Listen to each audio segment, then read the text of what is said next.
Hello வணக்கம். நான் இப்போ ஒரு இலையும் பூவும் காமிக்கிறேன். இது என்ன இலை என்ன பூவுன்னு மட்டும் பாருங்கள். என்ன தெரியுதா?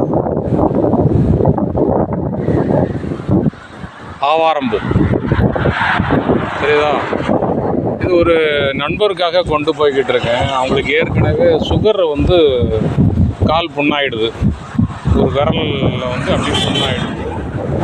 அதுக்காக கொண்டு போய்கிட்டு இருக்கேன். சுகர்னு சொல்லி கால் புண்ணெல்லாம் வெட்டணும், கட் பண்ணணுங்காங்கல்ல, ஆஸ்பத்திரியில் ஒன்றுமே செய்ய வேண்டாம்.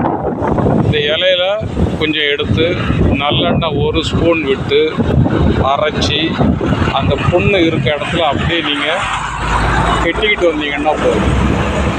அப்படி கெட்ட உங்களுக்கு அந்த புண்ணு கொஞ்சம் கொஞ்சமாக ஆறிக்கிட்டே வரும். சரிங்களா? பூவை வச்சுக்கலாம், அதனுடைய விதையை வச்சுக்கலாம், இலையை வச்சுக்கலாம்.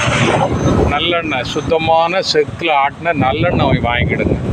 லேசாக 1 ஸ்பூன் விட்டு நல்லா அரைச்சி விழுது போல் அரைச்சிருங்க. அரைச்சி ஒரு நாளைக்கு கட்டுங்க, மறுநாளைக்கு விட்டுருங்க. ஒரு நாளைக்கு கட்டுங்க, மறுநாளைக்கு விட்டுருங்க. அப்படி கட்டிக்கிட்டே வாங்க.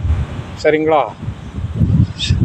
செஞ்சு தான் பாருங்களேன். இப்போ என்ன செஞ்சு பாருங்கள். ஈஸியாக இருந்ததுன்னா பண்ணுங்கள். இல்லாட்டினா ஆஸ்பத்திரியில் போய் விரலை தான் வெட்டுவோம்னா வெட்டிட்டு போங்க. அவ்வளோதான்.